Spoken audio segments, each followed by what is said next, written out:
had concerns for a long time. Malika's plan needs too much time, and too many things can go wrong. So, specifics aside, the Pyro Archon confirmed the Gnosis can resolve the crisis, but it comes at a huge price.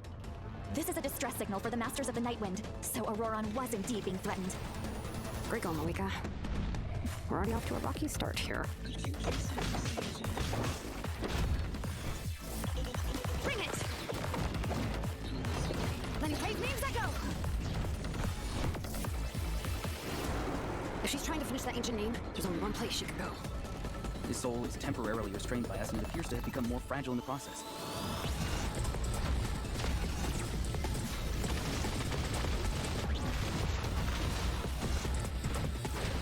In the event that a confrontation becomes inevitable, I'll stall the captain while you advance. And once you've learned the truth that the Pyro Archon Malwika would never willingly share with you, you may just find it in your heart to consider my proposal. We have to make the decision for her, here and now. A land without the Lord of the Night, without the protection of the rules, is doomed from the start. You presume too much. Humanity's survival is worth any price. Charge! Let's give them everything we've got! Natman must pay the price, and only Malika's death can clear the debt. All I wanted was to see her again. My end will not come first. I'm not giving up. If I could go back, I would do whatever it took to ensure their survival. You've experienced something similar, Malwika. You should know exactly what I mean.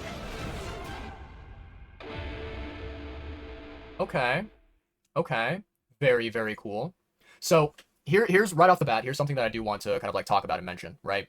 I think that, you know, I'm very, very excited that we're getting more content for the story quest, right? For the Archon quest for the game, right? The main plot line. I'm very glad that we are able to learn more about Natlan, learn more about the Pyro Archon, about, you know, what is going on in this region, right? The crisis and everything, right? So I think that's really cool. I think that the overall tone of this trailer is, I don't know, it's something where I feel like they are attempting to make the story very mysterious and very like interesting sounding, and they're trying to like, you know, build up excitement and hype for this, right? Like showcasing this big giant, you know, war, right? This fight between us and between like Fatui and Hilly Churls and whatever. But I feel like, I don't know, like compared to previous regions in the game, compared to, you know, Sumeru, compared to Inazuma and whatever, I don't really get that same sort of like, oh my god, this is going to be hyped, this is going to be lit, I can't wait, right? Because, I don't know, I feel like watching this, I think to myself, there's very likely going to be more of the Archon quest that comes out in like version 5.2 maybe, or version 5.3. Like, I don't feel like version 5.1 is going to be the very last, you know, conclusion to the Archon quest. So, yeah, I don't really know if this is like something that we should be getting super, you know, pumped up about, right? There are two other things that I can point out from this trailer that I have some opinions on, that I have some thoughts on, right? So, thought number one is that, and I'm going to be honest, I am putting this out there basically being like, please, Hoyoverse, stop doing this shit. Like, it's really getting to the point where it's getting annoying and it's getting like really, really just like unbearable, right?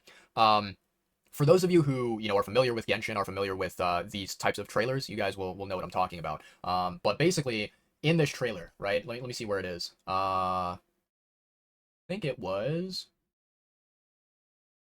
Yeah, right here, okay? So this entire scene right here, that takes place over the course of basically almost 15 seconds of this trailer, which is, you know, 2.5 minutes long. During this scene, they're showing off basically a brand new enemy, a brand new, like, boss, right? Could be a world boss, could be, you know, a weekly boss, whatever, right? It's this kind of, like, mechanical, you know, entity that shoots these electric, like, lasers, right? The way that this scene plays out, you know, if you were to listen to it, right? So let's very quickly watch some of it, right? Like, you guys hear that epic music playing in the background, right? You guys see this, like, epic showcase of this enemy, right? It's basically this scene right here is being like, OMG, everyone, take a look at this brand new enemy, check it out. You know, isn't this enemy super, you know, crazy, super cool, super badass, super powerful, whatever, right? I have really, really gotten to the point with Genshin where I'm sick and tired of this, where I don't enjoy this at all whatsoever. This is a thing where I've noticed it happening more and more in Genshin quests, or not quests, but trailers, and it really is starting to bug me.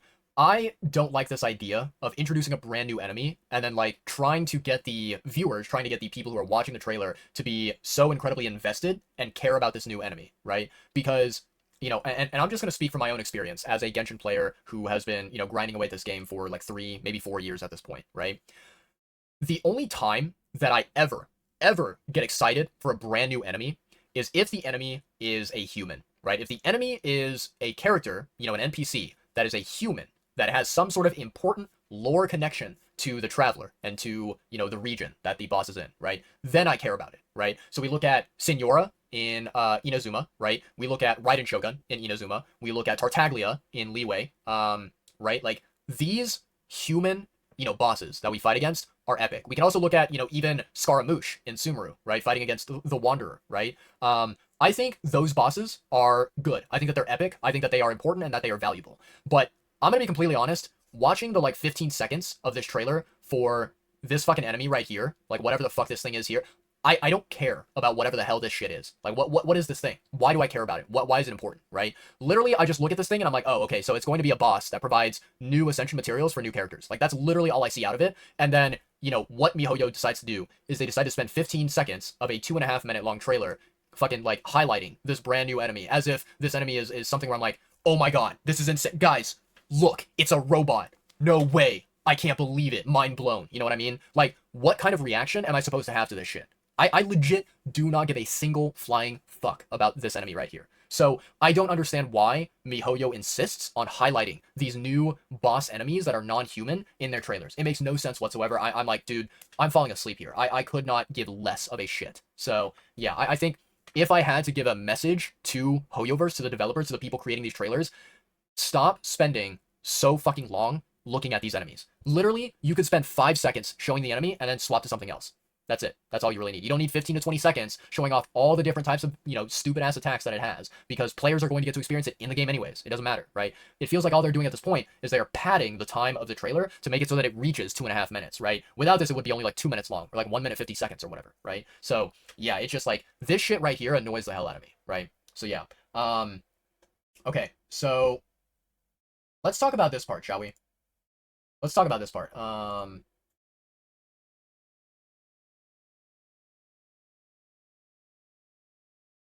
Okay, so we can start here. So as you guys can see, this is right now kind of like the presentation, the showcase for the brand new character Silonen, right? Basically a hot mommy Geo character, right? So I'm gonna let this like scene play out, and then once I get to a certain point, I'm gonna pause the video and I'm gonna comment on something, right? Great going, Malika. We're already off to a rocky start here. Okay, there we go. There we go. So let's back up for a very, very quick second here. Yeah, there we go. Let's pause it here.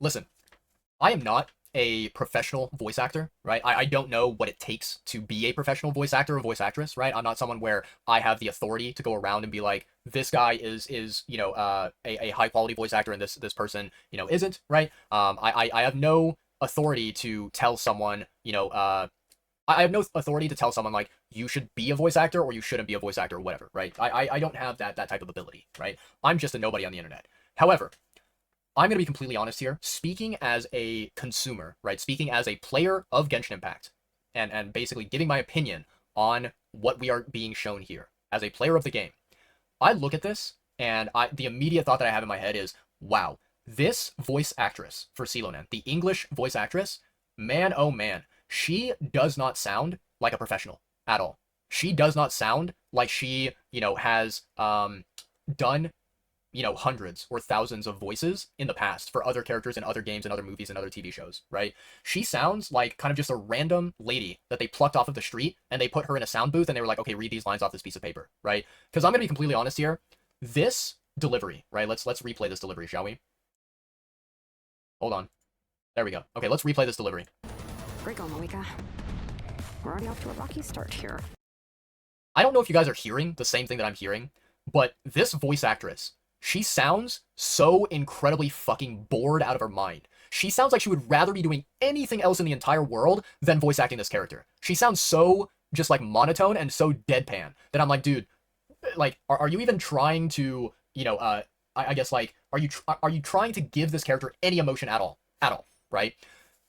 I am not impressed by this at all. And here's what I will say, right?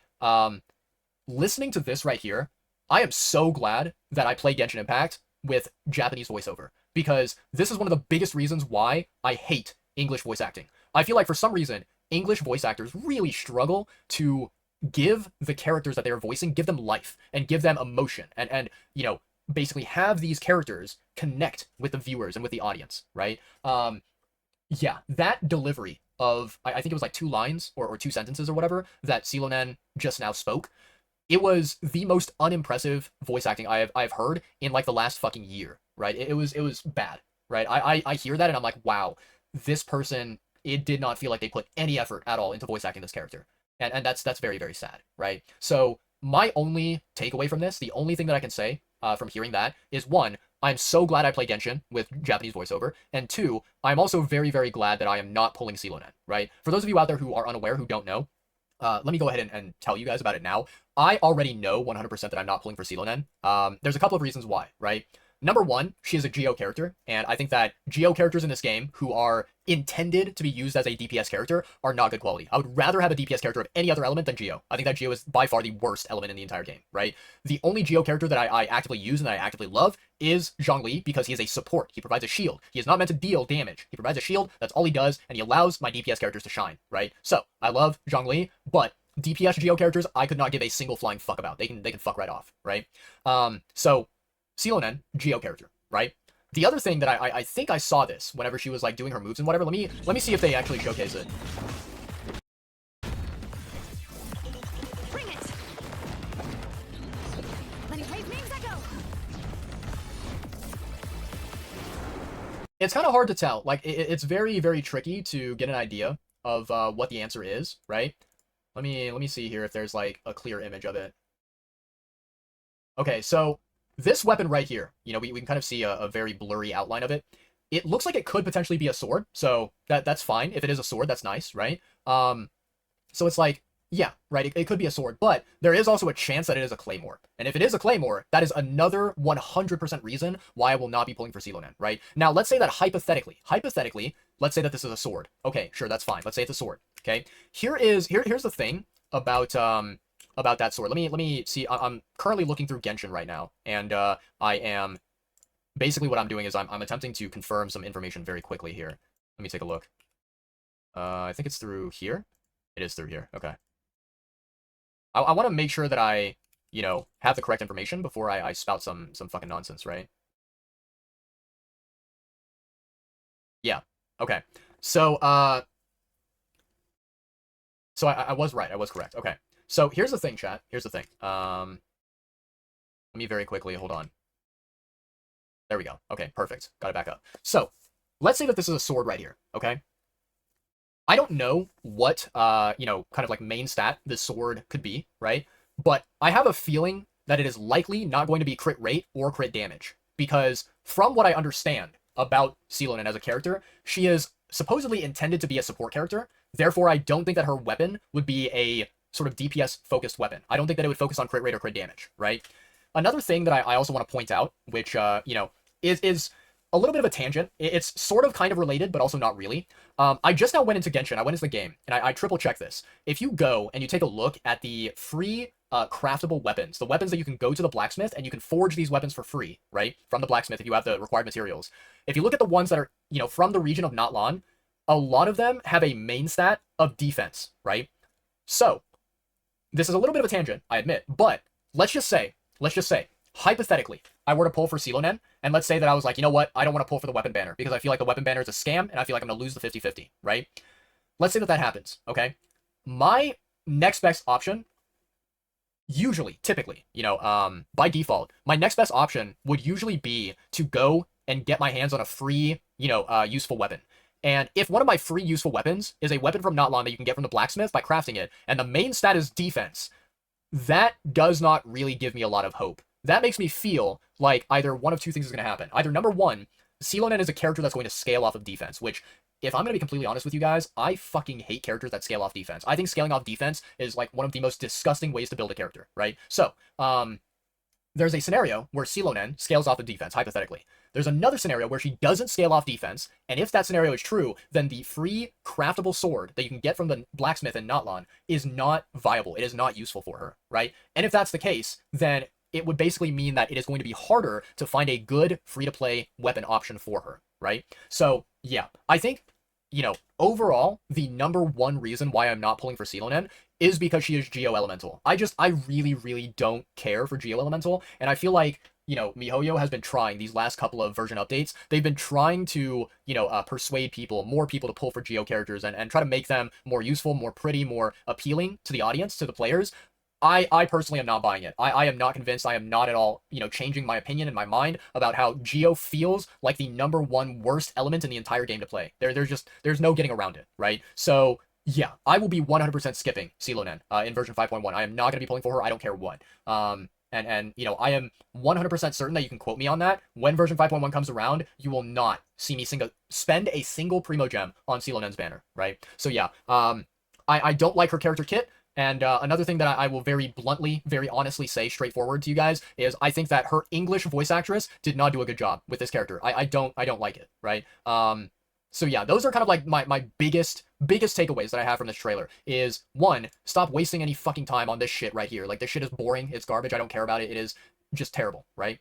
So get rid of that shit. And then also, I don't feel like they need to try and hype up the events of version 5.1 when the players know that there's going to be more content to come in version 5.2, 5.3, 5.4, so on and so forth, right? Like, it's just, I think it's too early to, try and convince the players that this is going to be, the climax, the sort of like, best part of the Not Long Archon quest, right? Yeah, I don't know. Because to me, I think the best way to describe it is it feels as if we have only just recently arrived in Notlon, and this, teaser for the upcoming Archon quest, it feels like what they're trying to do is they're trying to, convince us like, guys, we just arrived in Notlon, but don't worry, things are happening. It is action-packed, and everyone, all of you guys should be super excited, super hyped up for, what's to come, and don't worry, there's going to be a lot of crazy, insane, very, very exciting events that are happening in the Archon quest, right? And it's like, I don't know, to me, the way I feel about it is like, basically, I would reply to the developers and be like, listen, devs, HoYoverse, you guys can take time to cook up a story. You guys can take time to build out the elements of the story instead of trying to rush everyone into a super duper big hype exciting moment right off the bat. I think there needs to be a slow ramp. There needs to be a build up to the hype, to the excitement. It can't just be like, okay, boom, version 5.1, you guys just arrived here in Notlon, here's the big stuff that's happening, and then like in version 5.2, 5.3, whatever, like those versions end up being dead because nothing happens in the Archon quest and it's all boring shit that we don't care about. You know what I mean? So yeah, I don't really like this idea that they're trying to portray where it's like, guys, version 5.1, it's going to be peak. It's going to be the absolute climax, the best of the Not Long Archon quest, right? I don't like that narrative that they're trying to paint. But yeah. Okay, so we saw the English trailer, right? Let me see here. I'm going to go to the JP channel, right? And then I'm going to be ready to watch the JP trailer, right? However, let's first watch the other two videos before we start anything else, and we'll see what those videos are all about, okay? Let's see here. Is it 1080? It is 1080, perfect. Okay. All right, go.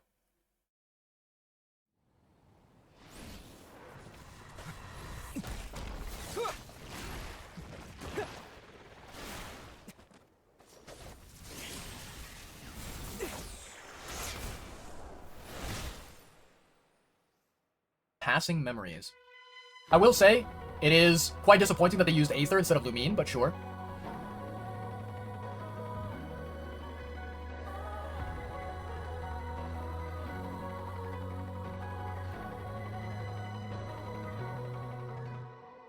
See, sometimes it's rainy, sometimes it's cloudy.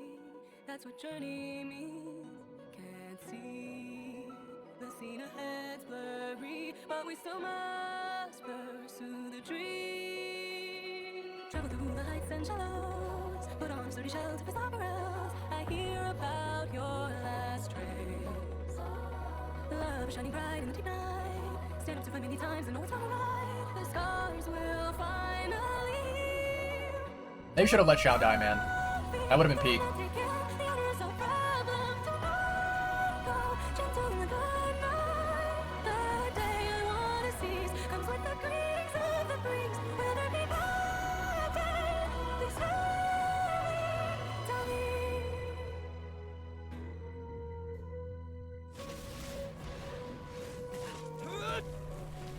Yeah, they should have used Lumine. Kind of an L that they used the male traveler.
Very nice. Very nice. Still a massive L that Lumine was not the main, character of the animation, but that's fine. It's actually kind of funny, right? So watching through that sort of like compilation video of all the different big moments that Genshin has had, during the past couple of years, I think that there were certainly some epic moments, right? But I think watching that video, there was only one singular moment where I watched it and I was like, oh wow, like that moment, I remember it was so powerful and so emotional where I was like, I'm invested, right? All the other moments, they were obviously very neat, very cool, where I was like, oh nice, these moments are happening and I'm glad that I'm able to sit here and witness them. But I never really got to the point with these particular moments where I got like super emotional or super like, sad or anything like that. Basically, out of all those moments, the singular moment where I was like, oh man, that was a heartbreaking moment, that was a very powerful moment, was the moment with Nahida's Archon quest, the one where it has her and it has Ruka Devada, the previous Dendro Archon, right? That particular quest, it was very, very emotional, very powerful, very well done. But everything else in the game, I didn't really like get too caught up in the moment. I didn't get really too emotional at. So yeah. But the song was nice. The song that they used for the background music was really nice. And yeah, it's cool to see like a compilation of different moments from the game, right? Very, very cool. All right, what's this right here? So this is a basically a look at the events that are going to be coming out in version 5.1. Let's take a look here. バースデーサプライズってやつか。あら、カッパで何をしているの？私何も知らないし、何も話してない。カーベ。失敗じゃ。送信様は多分気づかなかったでしょ。遠すぎて聞こえないようだ。宝石のこと。ひぎ、アイラたちに任せろ。最近みんなが私を避けている気がする。でも私気づいたの。やっぱりまだ何か隠しているわよね。That's very adorable. All right, what do we have here? Chromatic Ode of Candies and Roses. Okay. Ooh, so we get a free Candice from this. We get some, usual Crown and Primo Gems. Very nice. Okay. Seems like very casual, chill games.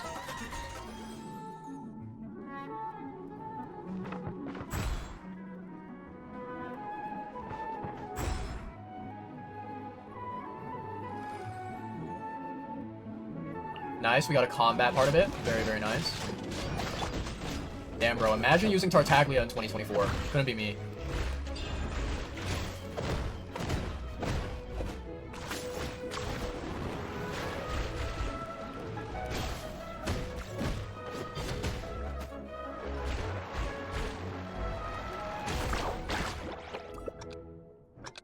Oh, it looks like there's a co-op sort of online game mode here. Nice, okay.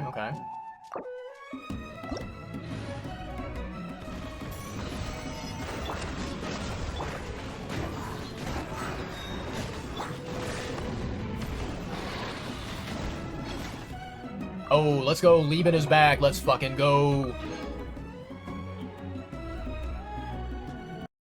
Alright, so we've got a new weapon, which I think this might be the sword that was being used by Silonen, so it might be her signature.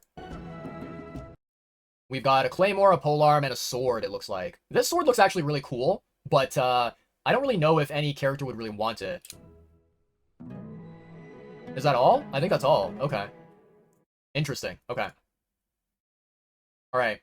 So here's what we're going to do, chat. Let's go ahead and we're going to watch the trailer in Japanese, and then we will go ahead and watch or like skim through the live stream is what we're going to do, okay? So let's do that.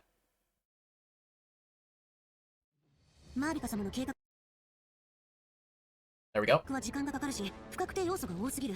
だからずっと不安だったの。うちらに全部話すわけにはいかなかったんだろうけど、神の心の力を使えばこの状況を緩和できる。ただ大きな代償が伴うってマービカは言ってたんだね。これは霊園の主の人が使う助けを求めるサインなの。あの子やっぱり脅されてたのよ。やってくれるよマービカ。こんなたくさんの難題をいっぺんに押し付けてくるなんて。Yeah, okay. So I do apologize for pausing it. I should have let it all play out, but I do want to very, very quickly say this. If you are someone who, is familiar with Genshin, or if you're familiar with like just simply like anime in general, right? And you're familiar with Japanese voice acting, I think anyone out there with an average IQ will tell you that the Japanese voice actress for Silonen just now, the lines that she read, she put emotion into that. She put a lot of like intonation and emphasis, in there, right? Like she made it sound where like every word that she spoke was a different, tone, a different vibe, a different feeling. It wasn't like all flat, all monotone, all bored, where it's like, great job, Mavuika. things are off to a rocky start, right? Like that's what the English voice actress sounded like. But then you listen to the Japanese voice actress and she puts, you know, emotion, she puts feeling into the way that she says the words, and it feels more natural, it feels more, you know, realistic, and I personally think that it sounds way more appealing. It sounds way more likable and enjoyable. So yeah. じゃあ行くよ。どよめく進学、火炎を刻め。米を完成させるために彼女が行く場所はあそこしかない。旅人の魂はこちらの制御下にあるが、かなり脆くなっている。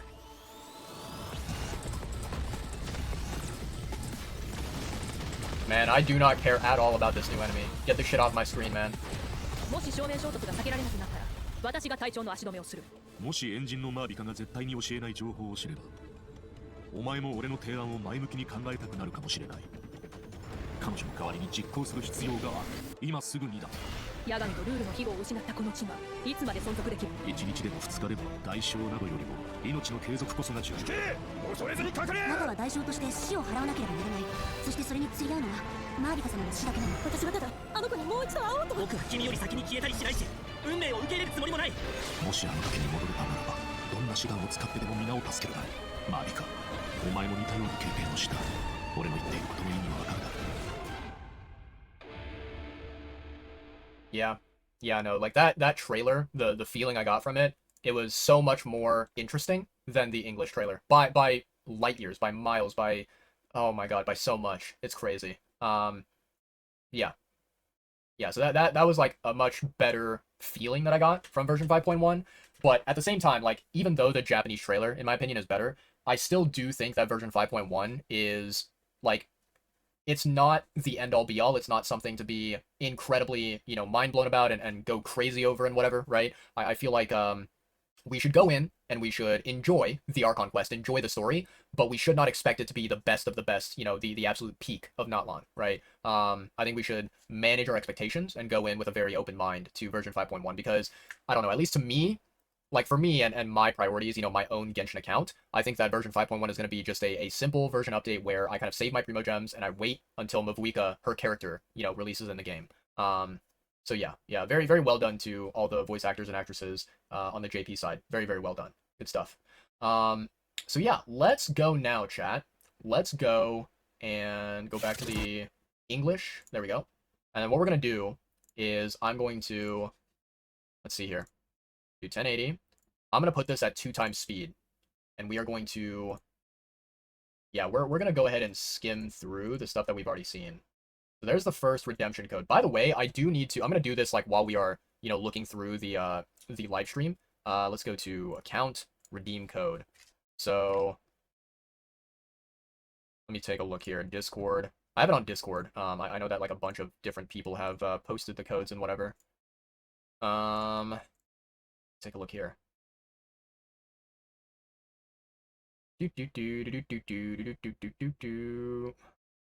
Sorry, chat, give me a moment. I'm trying to find like the correct channel.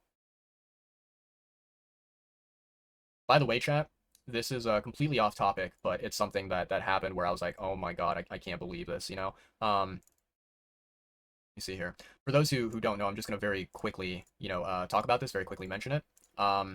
So there is a very, very popular, famous actress, you know, Hollywood actress. This actress, she, like, I think one of her most famous roles that she had in movie and television is, she played in the Harry Potter franchise, and she played the character of Professor McGonagall, right? And if you've ever watched Harry Potter, you know exactly who I'm referring to. If you've never watched Harry Potter, go and Google it. But there's a very, very prominent, famous actress who was in Hollywood. She was, I believe, a British actress, and her name is Maggie Smith, right? She ended up passing away, I think, earlier today or yesterday. And it's very devastating to hear the news, right? Because, you know, when I was a kid, right, I used to read a lot of books. I used to be very, very interested in fiction. And I used to read all these different genres, you know, like fantasy books. I would read science fiction books, you know, sometimes I would read some like books that are meant for kind of like teenagers about like romance and stuff like that, right? It was all fictional stuff, but, you know, it was quite enjoyable. So, you know, I when I was a kid, I read a lot. And one of the franchises that I got into was Harry Potter, right? and I read Harry Potter as a kid. I'm pretty sure I got through all 7 books, if I'm not mistaken, because I do, believe that I'm very familiar with the plot of each book. But even if I didn't read all 7 books, I became familiar with them so much that, like, I would watch the movies, the Harry Potter movies, and I'd be like, ah, yes, like I remember this from the books, right? And I basically became a kid who, was very, very familiar with the the story, the lore behind Harry Potter, right? And yeah, as a teenager, as a kid, I thought Harry Potter was cool. I thought it was awesome. I really enjoyed the movies. I really enjoyed the series, the book series. Um, watching through the movies, watching the different characters being brought to life, including Professor McGonagall, including Harry, including Dumbledore, Hagrid, Draco Malfoy, all these different characters, right? It was a special thing. And I actually felt, it was very interesting. I felt like, a lot of the time, movies have a really hard time of adapting from written source material, from books, from, manga, whatever, right? But for some reason, I felt like the Harry Potter movies, basically every single character that they cast in the movies was a spot on representation for the character. Like, if I were to think about it, I don't think that any other actor besides Daniel Radcliffe could have played Harry Potter. I also think the exact same thing for Dumbledore. I also think the exact same thing for Hagrid, for Professor McGonagall, for Severus Snape, right? For Voldemort, right? I think like none of these cast members were replaceable. I think that they were perfectly fit for the role that they were cast as. And Maggie Smith, the phenomenal British actress, she did an exceptional job playing Professor McGonagall so much. And I had so much respect and admiration for her, in that franchise. And to hear the news that she passed away, it's like, God damn, man. Like, why are all the good, human beings, why do they always end up passing away before the shitty ones do? You know what I mean? I also heard, right? I don't know if this is true. I can probably look it up and confirm. But I heard that apparently today, it is also the 1-year anniversary since the death of the other actor by the name of, I think his name is Michael Gambon, who played Dumbledore, right? And he passed away as well, right? So the actor for Dumbledore passed away exactly 1 year ago from today. And, if that is true, and assuming that Maggie Smith also passed away today, then they died 1 year apart, exactly 365 days, 1 year apart, which is mind-blowing. But it's very, very saddening to hear news like that, right? I think about it and I'm like, God damn it, man. Like, all these incredible people who have kind of shaped, my childhood and my upbringing, they're now gone from this world. It's very, very depressing to think about. So yeah, massive shout out, massive respect to Maggie Smith for bringing the character of McGonagall to life and really impacting, like significantly impacting a lot of children's lives, right, with the Harry Potter franchise. And I know that, like, Maggie Smith, she also basically acted, she played roles in other different TV shows and movies and whatever, including a very popular, well-known one by the name of Downton Abbey. But I personally have never watched Downton Abbey, so I don't really have that sort of emotional connection to it. But yeah, may her soul rest in peace. Maggie Smith was incredible. Anyways, back to the good old live stream. It looks like we are talking about Silonen right now. Not really anything super interesting being talked about or being shown. The only thing I can see here is the, voice actress for English and for Japanese. Man, I'm just going to say this one last time. I really think that the English voice actress is just, I don't know, man. Like, she is not cut out to voice this character. I listened to that voice acting in the trailer, and I was like, oof, that is rough. That is not a good job. I am not impressed. I am not, I don't hear that voice and think, wow, this character is going to be awesome. But, massive shout out to Fairu's Ai. I think that she did an amazing job, for the Japanese side, right? Okay, so it looks like they're kind of like showing off gameplay for her. Ooh, she's using her Night Soul's blessing attire. Cool. Yeah. Wow, she makes climbing look so easy. Yeah, she can even stop in the middle of her climb and take this around view. Nice. I bet she finds a lot of inspiration that way. For sure. When she finds something interesting, she immediately springs into action. Oh, she's intense. Speaking of intense, let's discuss her battle mechanics. Shilona uses special equipment in combat too. See those 3 objects next to her? They look like gems, right? Well, those are samplers that were crafted by Shilona herself. Whoa, those are super shiny. It really suits Shilona's design. Yeah, and their color can change. The samplers are aligned with Geo by default, but their element will change when you add Hydro, Pyro, Cryo, or Electro characters to your party. For example, if Moonlight is in your party, then one of Shilona's samplers will become aligned with Hydro. And when Shilona activates that sampler, she can reduce nearby enemies' resistance to Hydro damage. Oh, okay. Well, how do you activate the samplers? It's simple. When Shilona has at least 2 samplers of an element other than Geo, then hitting enemies with her normal attacks will build up Night Soul points. When Night Soul points are at their maximum level, then all samplers will be activated. This reduces the corresponding elemental resistances of nearby enemies. Okay, I think I understand your kit now. Nice. Shilona's abilities work best when there are at least 2 different Hydro, Pyro, Cryo, or Electro characters in your party. Once you have an optimal team, you just need to activate the Night Soul's blessing state and max out her Night Soul points. Exactly. These skills allow her to reduce multiple types of elemental resistance. Of course, Shilona also works in teams with multiple Geo characters. If Shilona's samplers are aligned with Geo, then her normal attacks and plunging attacks deal greater damage instead of rapidly accumulating Night Soul points. Oh, really? Shilona also has a talent that should be helpful for exploring that land. When Shilona is in your party, triggering a Night Soul transmission with one of your party members will allow them to regain a set amount of phlogiston. Cool. Shilona's elemental burst deals AoE Geo damage, and if she has at least 2 samplers of an element other than Geo, then her burst will restore HP to active characters at set intervals. Alright, that's all we have for Shilona's skills. Yep. Oh, I forgot to mention something important. What is it? Ancient names. Shilona inherited. Okay, so listening to all that and going over Shilonen's kit, Man, like I think that the developers are really, really, really trying very hard to sell this character and to make her be like, guys, you want to pull her, but I'm gonna be completely honest. I think that I think that like she is not necessary at all. Like, okay, basically, this is what I would say. Okay, this is my personal opinion. If you are a Genshin player out there who, like, let's say that you don't own Kazuha and you don't own Venti, right? You don't have either of those two characters on your account, right? If you don't have those two characters, and the only character that you have is Sucrose, maybe even potentially, I mean, this is very rare, but potentially you may not even have Sucrose on your account. But let's say that you don't have Kazuha or Venti on your account, I think that maybe Celonen is a very good pull for you, right? However, if you own either Kazuha and or Venti on your account, you can very easily skip this character. I don't think that it's worth it. Because, man, I'm gonna be honest, like, basically, okay, here's how I see it, okay? They said that the optimal way to form a team around Celonen is to find two characters of the same element, like two Pyro, two Cryo, two Hydro, two Dendro, whatever, right? You have those two characters of the same element, then you have Celonen, and then you have a fourth character. The fourth character can be, you know, any element that you want them to be, right? They could be also another Geo character, right?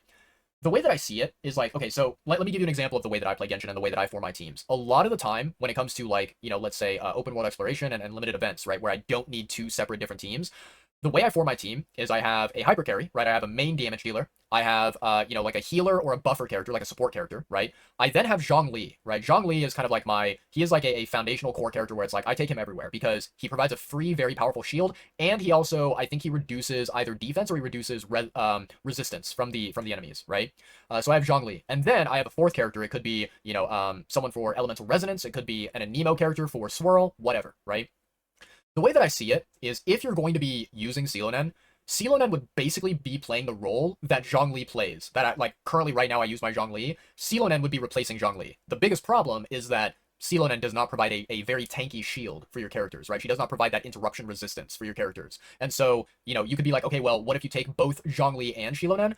I feel like that is a waste of a team slot. You could have some other character that is in the fourth slot that is more valuable and more contributing towards your overall team's performance than taking two Geo characters. I feel like it's just a waste, right? So, you know, to me, I look at Celonen and I think to myself, okay, because she is Geo Elemental, I think that she is not as good. I think if she was any other element, man, oh man, this would be incredibly hype. And the reason why is because, okay, imagine this. Let's say that hypothetically, okay, let me give you an example. Let's say that Celonen was Cryo. Let's say she was Cryo Elemental. That would mean that you only need one Cryo character on your team, okay? And then you could take, you know, let's say Zhongli. You could take, you know, maybe Bennett for healing and attack buffing. You could take an Anemo character for swirl, right? You have so much more freedom with team building there, and you don't have to waste a slot on this singular Geo character that, like, is contributing nothing, right? Like, you know, Celonen, her abilities are very useful, but her being Geo Elemental is not helpful at all for the rest of the team. If she was a different element, she would be vastly superior and much more useful for team building than being Geo Elemental. So I think that being Geo is a hindrance. It is an obstacle on her kit, and it's making it worse than it actually should be, right? And so, yeah, like, I truly do think that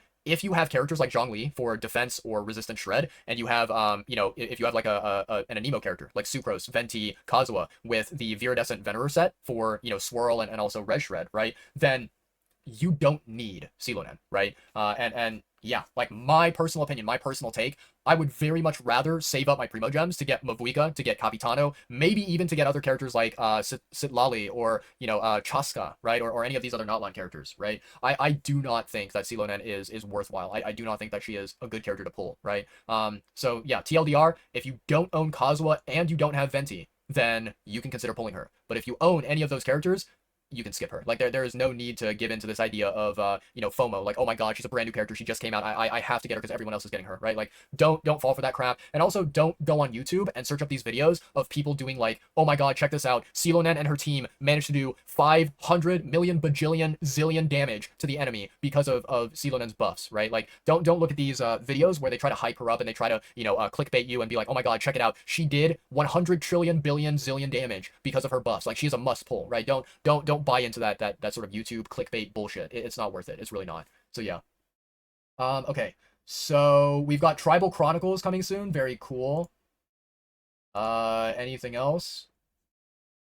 No, not really. Okay. So we've got the Archon Quest Chapter 5 coming out. That's very cool.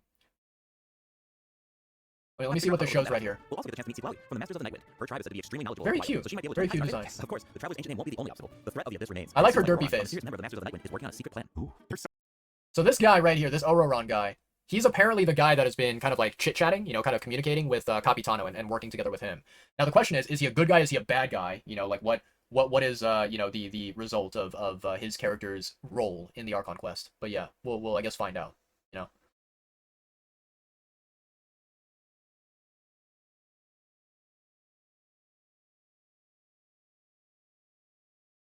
Oh, I think I remember. Yeah, I think I remember. Okay. So, chat, this is something that I wanted to talk to you guys about because I heard about this and I have some mixed opinions on this whole thing, okay? So, the TLDR, for those of you guys who don't know, let me explain it to you. Basically, Genshin Impact, they are releasing this brand new, like, feature where the more exploration that you do for a region, the more rewards that you get. So you can basically earn Primo Gems for exploring a region, right? And as you can see here on the screen, there's like an achievement here for 60% exploration, there's one for 80%, and then there's going to be another one down below for 100%, right? So what this means is that Hoyoverse, the developers, they are attempting to encourage more and more people to explore the regions and to quote unquote complete the different areas of the game, right? And to get everything to 100%, right?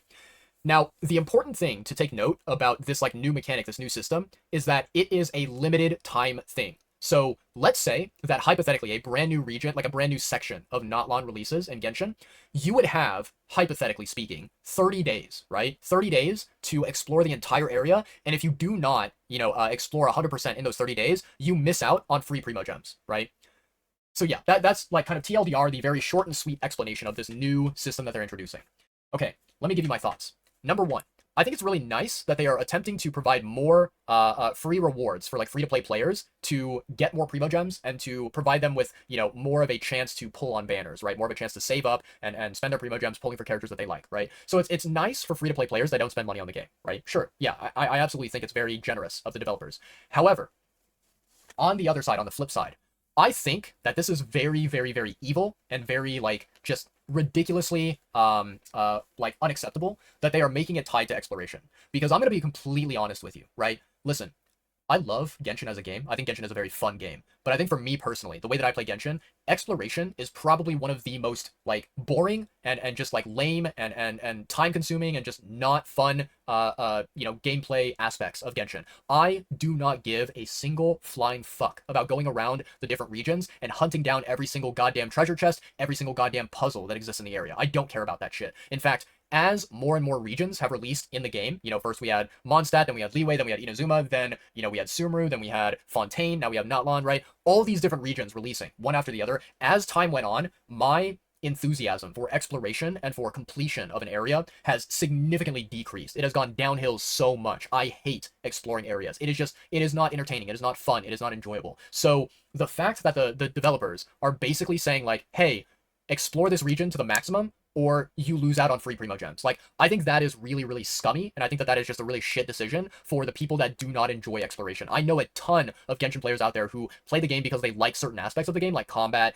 collecting characters, forming teams and testing out different team compositions, right? But, like, I know a ton of them that hate exploration, and they don't give a rat's ass about going around and, getting 100% in every single region. So, yeah, I think that while it's nice that they're giving the opportunity to free-to-play players to earn more Primo Gems, it is also a pain in the ass because it is forcing people who don't like exploration to then feel obligated to go out and explore because they're like, well, I don't want to miss out on these free rewards. I don't want to miss out on these free Primo Gems that they're giving out. You know what I mean? And it's just like, you are basically forcing a good portion of the player base to play the game more each day and like waste more time in the game. And just like, it feels, I don't know, it feels so dirty. It feels so underhanded where it's like, we don't care if you hate exploration. You're going to do exploration because you want these free rewards, right? And it's like, why? Like, why should I be forced to do this? I really am not a big fan of how they're tying this to exploration. Not at all. I think, like, if they wanted to, they could make it to where every time that you complete, a world quest or an Archon quest or a story quest or a character quest or whatever, you get Primo Gem rewards every single time, and they can increase the amount. They can put it at, like, 200 Primo Gems per quest or whatever. I'm fine if they do that. But speaking of exploration, I do not give a single flying fuck about exploration. It is not something I care about. It's not something that I am passionate about whatsoever. So yeah, this system here, massive L from the developers. I hate this. I do not agree with it. I don't think it's the right thing to do. And the next time that they offer, they're like, hey, we have a survey here. Please fill out the survey. I'm going to write about this. I'm going to be like, you guys made a stupid fucking mistake. Remove this shit from the game. I don't like it. It's just, yeah. Okay, let me see here. I think one of the biggest problems with the exploration thing, especially, is the fact that it is limited time, right? It is not available permanently, right? We already saw this shit, and we don't care about any of it. Okay, here we go. So I think now we are talking about the version 5.1 banners that are going to be coming out. Let's take a look and see what we have. Obviously, we have Celonen, that's a given, but who else do we have? Let's move on to the event wishes. In the first half of version 5.1, travelers can look forward to events. Okay, Celonen and Chiori. Wow. Okay, so here's what I'm going to say. Right off the bat, this is my immediate thought that I had in my head.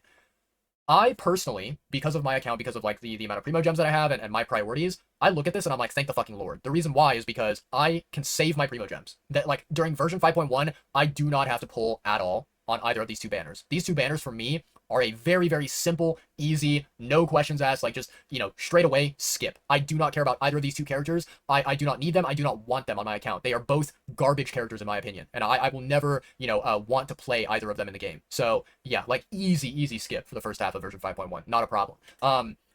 Let's say that hypothetically, you are someone who is like maybe a little bit of a newer Genshin player and you're wondering to yourself, okay, I want to pull for one of these two. Who should I pull for?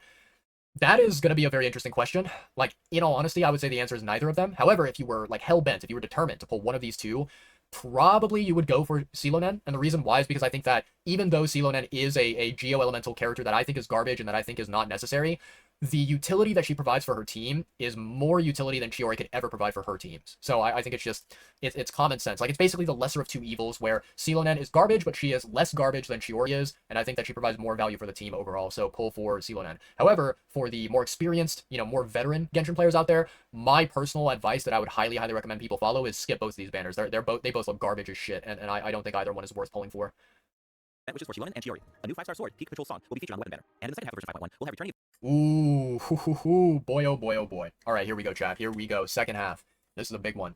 Yeah, I'm going to be honest, chat. I think that I would say to new Genshin players, especially, like, I think specifically new Genshin players, this is very important for you guys to hear this, but also I would direct this towards even, like, longer, you know, Genshin players who have been around for a long time, who are sort of veterans of the game, right?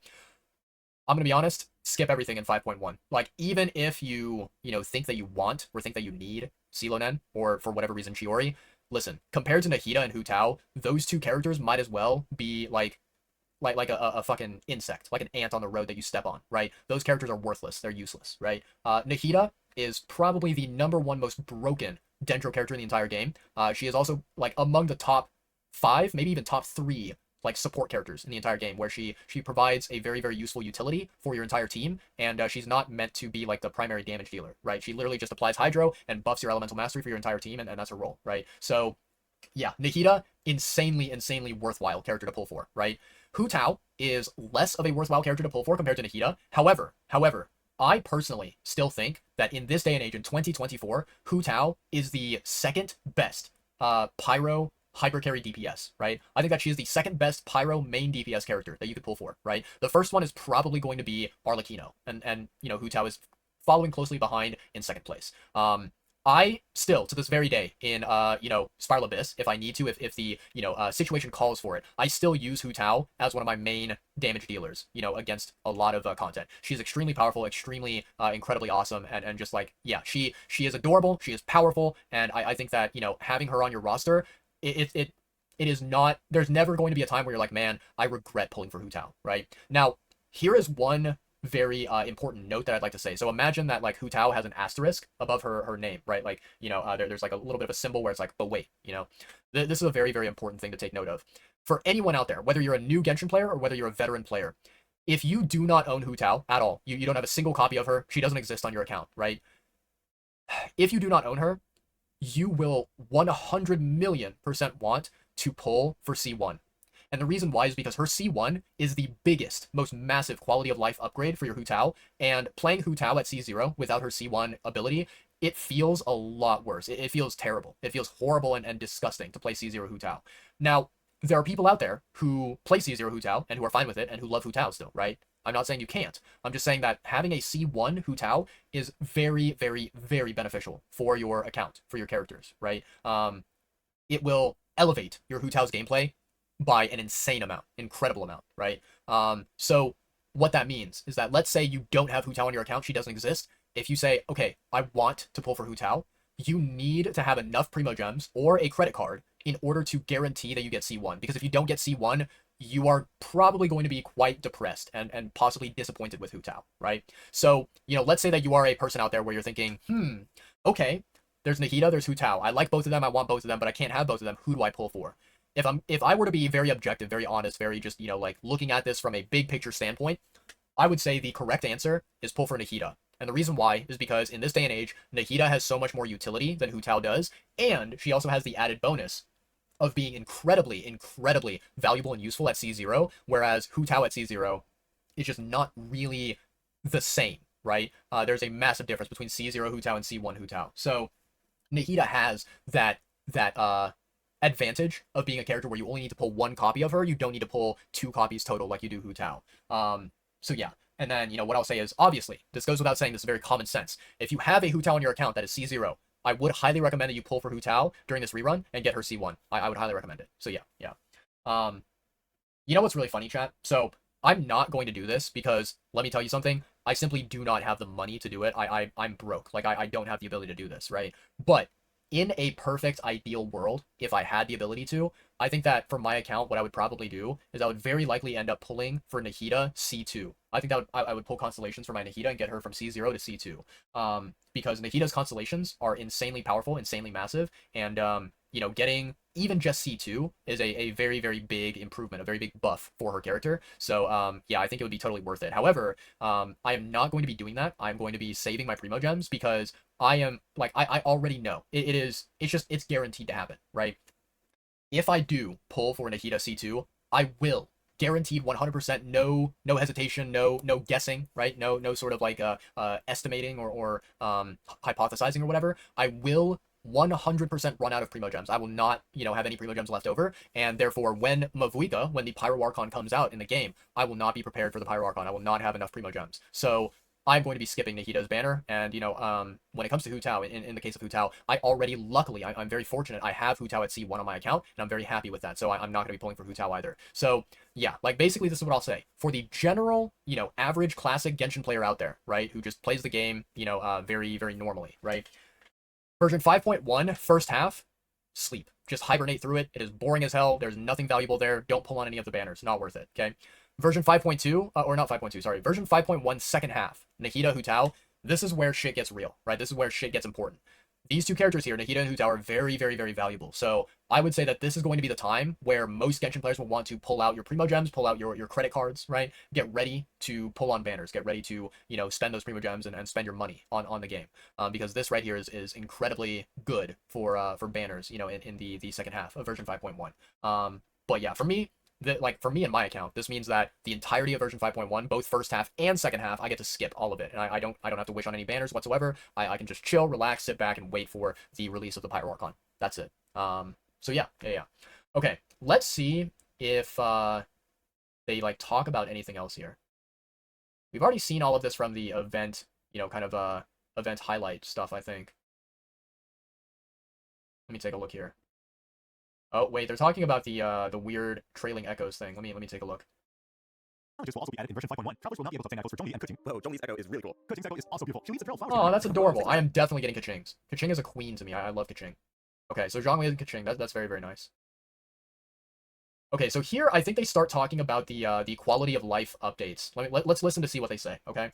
Into the system optimizations. First up, a skip feature will be added to the spiral list. This change allows you to skip floor 9 in the new update if you obtain full stars on floor 11 of the previous spiral list. Obtaining full stars on floor 12 will allow you to skip both floor 9 and floor 10. Hopefully this change will create a smoother experience. That sounds so convenient. Yeah, I know, right? Just as a reminder, the Primo Gem rewards from the skip floors will need to be claimed manually before your experience. That sounds so convenient. Getting full stars on floor 12 will allow you to skip both floor 9 and... Oh, man. Okay. Let's keep listening, and then I'll pause it. Hopefully this change will create a smoother experience. That sounds so convenient. Yeah, I know, right? Just as a reminder, the Primo Gem rewards from the skip floors will need to be claimed manually. The floor rewards, such as the main reliquaries, will be distributed automatically when you open the spiral list interface. In addition, you can now open multiple domain reliquaries at once. Nice. We don't have to keep opening them one by one. Yeah. Continuing with more optimizations, the filtering and sorting logic of the character artifact interface has been improved. The system will now remember your artifact set filters so that you don't have to set them every single time. You can also sort by affix for an individual artifact slot. Those preferences will also be saved. That will make it a lot easier to filter artifacts for each character. Totally. The character ascension mechanics will also be optimized in version 5.1. You can now see the craftable amount of certain materials directly in your inventory. A feature will also be added to the crafting bench that allows you to filter recipes by character ascension goals. This will allow you to easily view and craft the number of materials that you need. Now, you don't have to calculate the required materials and quantities in advance. You can do all of that at the crafting bench. Version 5.1 will also be adding other small optimizations. Be sure to check out future announcements for more information. Alright, travelers, some of you might have already noticed, but Genshin Impact turns 4 years old. Okay, cool. So we're gonna pause it here. I have some stuff I want to talk about when it comes to the quality of life. Okay, so I think that the ability to skip floors in Spiral Abyss is very, very nice. I think that it's awesome that they're adding in that feature. However, I'm going to be completely honest. I think that not being able to skip floor 10 of Spiral Abyss unless you full clear, right? Full clear floor 12, meaning you get all how many stars is it? 3 stars or 9 stars on floor 12? I think it's 9 stars on floor 12, right? Getting all of the stars on floor 12 will allow you to skip floor 10. I think that is stupid. I don't like that. I don't like that at all, because I'm going to be completely honest here, right? So speaking from my experience as a Genshin player, for those who don't know about this, I have never been able to full clear floor 12. I've never been able to get 36 stars. I think the closest I've ever gotten was maybe 34 or 35 stars, right?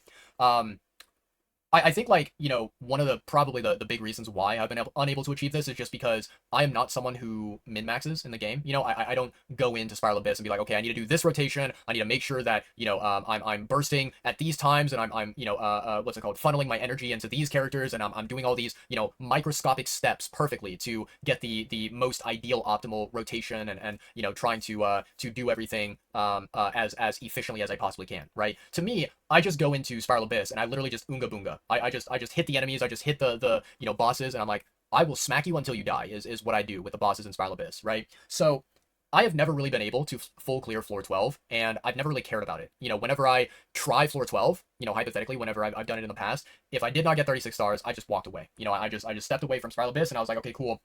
I'm not going to waste my time on it. And the reason why is because the Primo Gem rewards that you get for clearing each floor of Spiral Abyss, it's not worth it. It is not worth sitting there for like 30 minutes or for an hour or whatever, trying to come up with different team compositions, different ideas to redo this stage 20,000 times to try and get 36 stars, right? Like, it's just not worth it. I think that Spiral Abyss is a thing where you go into Spiral Abyss, you clear the floor, you get full stars, and then you immediately walk away. Like, you do it once and you walk away, right? If you don't get 36 stars, why should you sit there trying to replay the exact same content over and over and over and over and over again until you get that, like, last final star, right? And also, just in general, I think you guys have heard me talk about this before. I think that in combat, one of the most garbage, shittiest mechanics that you could ever do is be like, okay, hey player, you can do this combat event right here, but you have to clear the event in X amount of time. You have 1 minute to clear this event, and if you don't clear it in that time, you don't get any rewards, right? And it's like, I think that is one of the most shittiest ways to do combat events in any game, right? So the way that I see it, right, when you look at Genshin, when you look at Spiral Abyss is not a test of like how skilled you are. It is a test of like, oh,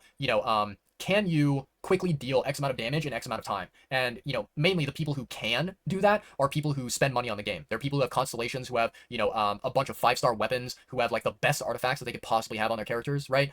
These are people who have an advantage because, to put it simply, they have more money. They are more financially wealthy, and they're able to buy things. They're able to, gain the upper hand, gain the advantage against these players who don't spend money on the game, right? And I've never liked that, right? I've never liked this idea where it's like, oh, how do you, full clear Spiral Abyss? Easy. You pull out your credit card and you spend money to get, better artifacts, better weapons, better characters, right? And it's like, no, I don't want to do that. I don't think that is a challenge that is worthwhile, So yeah. But I think that, like, it's so dumb, because the way that I think about it is like, okay, they said in this live stream, they said, if you full clear floor 12, then you can skip floor 10, right? Let me phrase it to you in another way. Let me explain it in this way, right? Me going and attempting to clear floor 12 of Spiral Abyss, it is much more of a pain in the ass, more of a burden, more of an obstacle for me, and it would take more time and energy from me than me just going and very quickly playing floor 10 and clearing floor 10 within like 2 minutes or 3 minutes maximum, right? It does not take me that long. I enter floor 10, it takes me like 30 seconds and I'm done with the floor. Like, the enemies are dead, right? Because it's so damn easy. So in that case, right, why would I worry about attempting to go and full clear floor 12 when I can just, like, go and play floor 10 every single Spiral Abyss and clear within, like, 1 minute or 2 minutes maximum and be done with it, right? Like, that is not a big commitment that I have to make, right? I would have to be making more of a commitment trying to full clear floor 12, spending so much time and energy and redoing that floor 10 gazillion bajillion times just to be able to skip like 1 or 2 minutes of gameplay on floor 10, right? It's just, the math doesn't add up. It's not equal. It's not, the value is not there, right? So yeah, I feel like the idea of making it to where you must clear floor 12, full clear it in order to skip 10, I think that's shit. I think what they should have done is, if you can full clear floor 11, right, you should be able to skip floor 9 and 10. Like, it should be, that's the rule. That should be the rule right there. Like, I don't think that you should put floor 10 on the same, level as floor 12, and be like, well, since you cleared 12, you can clearly clear 10, right? And it's like, well, I also cleared 11, and clearing 11 means that I can very clearly, finish 10 and 9, right? Like, there's no justifiable logic there of why they chose to do it this way. So yeah, I think that's, like, they are moving in the right direction, but they are doing the wrong things. They are improving it in the wrong manner, which I'm not a big fan of. Yeah. However, the rest of the quality of life updates that they mentioned, right, all the different like little tiny details when it comes to inventory management and all that stuff that they brought up after talking about the Spiral Abyss, I really like those improvements. I think those improvements are very, very nice, very beneficial, and I'm very excited to see them be implemented in the game. So yeah. Okay, so we've already watched this, right? Like we've already, yep, we saw that animation. Very cool. Okay, so we're done with the live stream. We have nothing else to see. One thing that I do want to point out, and I'm pretty sure that all of you viewers out there, you guys saw this at the very beginning of the live stream when I first opened up this page. We have basically these two random ass NPC narrators that are talking about the live stream for us rather than having the voice actors, right? For Genshin, right? I believe that the reasoning, I believe that, what everybody is saying online about, this particular thing going on is that basically, for those who don't know, right now, the in like the US, in the West, the Western hemisphere of the world, right? So you think about, the US, Canada, South America, right? All these countries over here on the Western hemisphere of the world. There is currently this like sort of situation going on where the people who are working as professional voice actors and actresses, right? Like, for example, the English voice actors and actresses for Genshin characters, right? What they are doing is they are kind of they are basically trying to fight against injustice and against these really, really terrible things that could be happening within the industry that threaten their jobs and their livelihood, right? So to give a little bit more detail, right? Basically, there's this whole thing going on right now where the English voice actors and actresses, they are concerned that in the future, all of these different movies, all of these TV shows, all of these video games, instead of hiring actual voice actors and actresses to play the roles of characters, what they're going to do instead, what these companies are going to do, is instead they are going to basically have a voice that is created, that is modulated using AI technology, and they're going to be using AI voicing to play the roles of characters in movies, TV shows, and video games, right? So essentially, it's this idea that like, these companies are wanting to potentially turn to AI and use AI as a replacement for a professional voice actor or voice actress because it saves the company money. It's not as expensive as hiring, a voice actor or voice actress, which I think that using AI to replace a prominent, professional voice actor or voice actress, I think that's really a really like shitty, scummy thing to do. And I think it's just like, if you do that as a company, as a business leader, right, that like, you are basically just pure evil. You're being a dickhead. You are being a piece of human garbage. Just because you want to save some money and put more money in your own pocket, right? I think that's really, really shitty human behavior, right?